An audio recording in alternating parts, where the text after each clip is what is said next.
You ever wonder how your favorite app just remembers you, or how a shopping site magically keeps track of everything in your cart?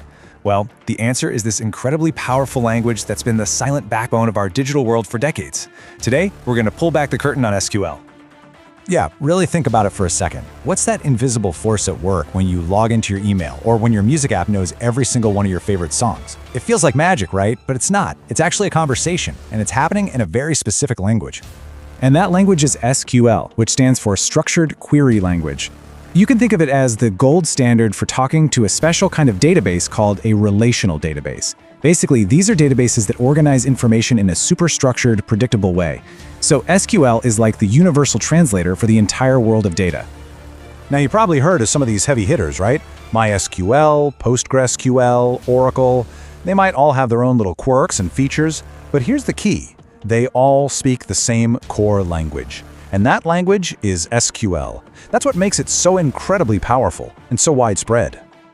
And this isn't some new, trendy piece of tech. SQL has been around since the 1970s, when it was first developed at IBM. And get this, by 1986, it was standardized into the basic form that we still use today. It's just a testament to its brilliant design that a nearly 50-year-old language is still the foundation for so much of our modern world. So how does this all actually work? How does a database store all this information? Well, the easiest way to wrap your head around it is to think about something you've probably used a million times, a spreadsheet. Okay, let's just break this comparison down. A single sheet in your spreadsheet program, that's just like a table in a database. Each column, which holds a specific type of data, like name or email, we call that an attribute. And each row, which represents one complete entry, is called a record. See, not so scary when you think about it that way. But here, this is where databases get their real superpower. This is what separates them from a simple spreadsheet. It's the ability to create relationships between different tables of data.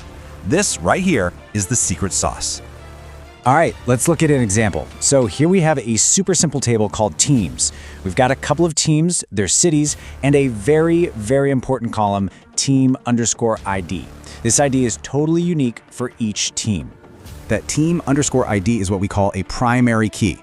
You can just think of it like a social security number for that specific row of data. It's a unique identifier that guarantees no two rows can ever be the same, letting us pinpoint that exact record with zero confusion. Okay, now let's bring in a second table, players. We've got player info, and look at that last column. It's team ID again. By putting the team ID 01 in these player rows, we're creating a direct link.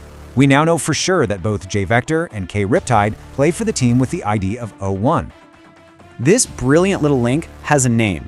It's called a foreign key. It's really just the primary key from one table, in our case the teams table, showing up another table to connect them. This is exactly how we establish that relationship between our players and their teams. So, the big question is, why do all this? Well, by structuring our data this way, we can set rules, like a player can only belong to one team, but a team can have lots of players. But more importantly, it gets rid of duplication. We don't have to type out the team name and city over and over again for every single player. It keeps our data clean, super efficient, and avoids a ton of redundancy.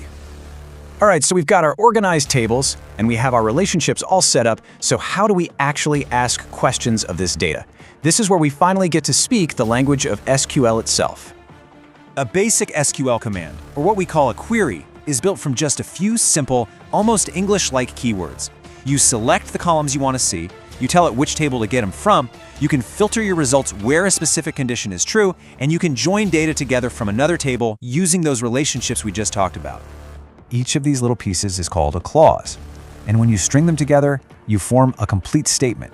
It's an instruction that you can send to almost any relational database in the world, and it will know exactly what you want it to do. It's that simple. Okay, so let's zoom back out for a second. We've seen how SQL organizes data and how we can talk to it.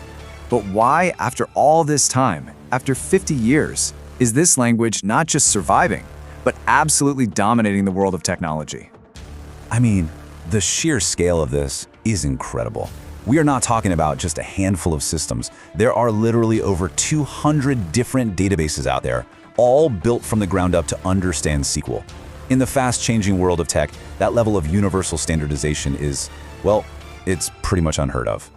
And this really just brings us back to the main idea. SQL isn't just a language for databases. For all intents and purposes, it is the language. It's called the gold standard for a reason.